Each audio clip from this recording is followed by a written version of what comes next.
একটি তো ঢাকা বিশ্ববিদ্যালয়ে আবাসিক হলগুলোতে কমপক্ষে আমাদের 400 জন শিক্ষার্থী আজকে ছাত্রলীগের ছেলেদেরকে বিভিন্ন বিশ্ববিদ্যালয় থেকে সার্টিফিকেট বাতিল করে দেওয়া হচ্ছে, বহিষ্কার করে দেওয়া হচ্ছে, ক্লাস পরীক্ষায় অংশ নিতে দেওয়া হচ্ছে না।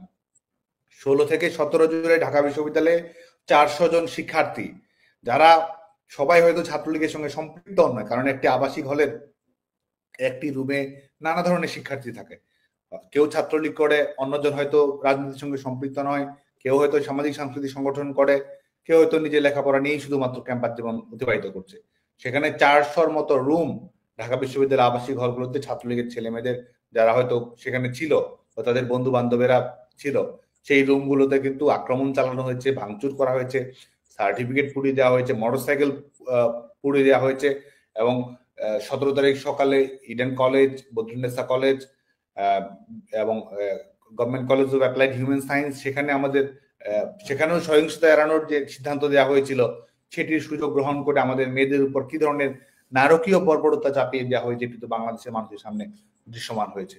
তো স্বাভাবিকভাবেই যে অনুভূতি হয়েছে সেটি তো বিচ্ছিন্ন কোনো অনুভূতি নয়, কারণ আমরা দেখছি যে তারা সেই কাজটি করে যাওয়ার চেষ্টা করছে, সহিংসতার দিকে ঠেলে দেওয়া, ভাঙচুর করা এবং এক ধরনের এমন ধরনের বাতাবরণ গোটা বাংলাদেশে ছড়িয়ে দেওয়া যাতে করে এক ধরনের যুদ্ধ বিগ্রহের পরিবেশ তারা তৈরি করতে পারে এবং সেই বিগ্রহের তৈরি করার মাধ্যমে মানুষকে বিভ্রান্ত করা এবং সেই গণমিছিলে প্রবেশ করে মানুষের বুকে গুলি চালানোর বাস্তবতা তৈরি করা, যেটি তারা পেছন থেকে তারা করেছে, সামনে থেকে তারা করেছে এবং এমন ভাবে তারা কৃত্রিম উপায়ে তারা করেছে। এবং এর পেছনে আরো অনেক প্রেক্ষাপট আমি চ্যালেঞ্জ দিয়ে বলতে পারি। এই হত্যাকাণ্ডগুলোর সঙ্গে সম্পৃক্ত হওয়ার তথ্য তো ইতিমধ্যে আমাদের কাছে এসেছে, জাতির সামনে উন্মোচিত হয়েছে। তারা শেখ হাসিনা সরকার তো তদন্ত কমিটি গঠন করেছিল, জাতিসংঘকে তদন্ত করার আহ্বান জানিয়েছিল, আর এরা করেছে কি ইন্ডেমনিটি দিয়েছে। বঙ্গবন্ধুর হত্যাকারীদের ইন্ডেমনিটি দেওয়া হয়েছিল, আর এই জুলাই আগস্টে যারা হত্যাকারী তাদেরকে ইন্ডেমনিটি দেওয়া হয়েছে। তাদের বিরুদ্ধে তদন্ত করা যাবে না, বিচার বিভাগে কোনো প্রশ্ন তোলা যাবে না, পুলিশ তাদের বিরুদ্ধে ব্যবস্থা গ্রহণ করতে পারবে না। একই সঙ্গে তারা বাংলাদেশের 90% থানায় কিভাবে আক্রমণ চালিয়েছে, লুট করেছে, অস্ত্রশস্ত্র কেড়ে নিয়েছে, এটিও তো প্রমাণিত হয়েছে। এবং এই আন্দোলনকে কেন্দ্র করে তারা এটাই যে এটা বাস্তবায়ন করে যে তাদের লক্ষ্য ছিল, এটা তো এই আজকে যারা এই সন্ত্রাসের সমন্বয় যারা অতীতে করেছে এবং বর্তমানে যারা তদবিরের সমন্বয়, টেন্ডারের সমন্বয়, কাটপিস মানের সমন্বয় যারা করছে, তাদের মুখ থেকে কিন্তু আমরা এই কথাগুলো শুনেছি। তো সে কারণে তাদের যে সহিংসতামূলক কর্মকাণ্ড, স্বাভাবিকভাবে আমরা সচেতন হওয়ার চেষ্টা করেছি। কিছুটা খারাপ লাগা তো অবশ্যই ছিল যে আজকে এই পরিস্থিতি তৈরি করছে। হয়তো অনেক সময় মনে হচ্ছিল যে এই সহিংসতাকারী, এই মৌলবাদী অপশক্তির কাছ থেকে আমরা আমাদের প্রজন্মকে নিরাপদ করতে পারিনি, এটি কিছুটা হয়তো আত্মগ্লানিতেও হয়তো কিছুটা ভুগছিলাম।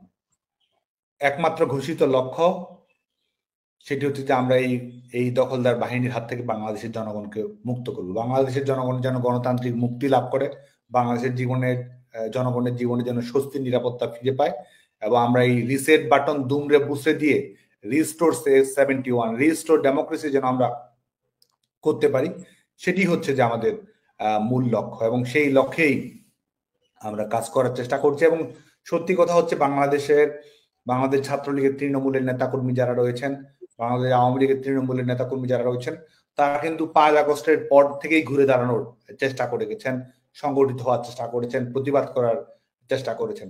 তাদের উপর জেল জুলুম নির্যাতন নিষ্পেষণ চাপিয়ে দেওয়া হয়েছে, তারা আরো বেশি প্রতিবাদী হয়েছে। তাদের উপর রাষ্ট্রীয় স্টিম রোলার নির্যাতনে চাপিয়ে দেওয়া হয়েছে, তারা আরো বেশি সুদৃঢ় ঐক্যের ভিত তারা গড়ে তোলার চেষ্টা করেছে। বাংলাদেশ ছাত্রলীগের তারা নিষিদ্ধ করেছে, গোটা বাংলার দেয়ালে দেয়ালে জয় বাংলা লিখে দিয়েছে। আমাদের প্রিয় নেত্রী বঙ্গবন্ধু কন্যা দেশরত্ন শেখ হাসিনার চরিত্র হননের চেষ্টা করা হয়েছে, দুর্নীতির কাল্পনিক অভিযোগ নিয়ে আসার চেষ্টা করা হচ্ছে প্রতিনিয়ত। বাংলাদেশের জনগণ দেয়ালে দেয়ালে অঙ্কনে গ্রাফিতিতে শেখ হাসিনাতে আস্থা লিখেছে। অকারণে মানুষের মাঝে সন্ত্রাসের ভয় এবং ত্রাসের পরিবেশের মধ্যেও বলছে যে আগেই ভালো ছিলাম। এটি হচ্ছে বাংলাদেশের জনগণের স্বাভাবিক অভিব্যক্তি। এবং বাংলাদেশ ছাত্রলীগের কর্মীরাও সত্যিকার অর্থে কারণ নির্দেশের অপেক্ষায় থাকেনি, তারা সঙ্গে সঙ্গে ঘুরে দাঁড়িয়েছে, লড়াই করেছে, প্রতিরোধ সংগ্রাম অব্যাহত রেখেছে। এবং বর্তমান সময় আমরা বাংলাদেশ ছাত্রলীগের নেতাকর্মীরা আমরা আমাদের মিটিং করার চেষ্টা করছি, আমাদের দেশব্যাপী আমাদের যে সাংগঠনিক নেটওয়ার্ক সেটি আমরা সুবিস্তৃত করার চেষ্টা করছি। সামাজিক যোগাযোগ মাধ্যমে আমাদের নেতাকর্মীরা সক্রিয় ভূমিকা পালন করার চেষ্টা করছে।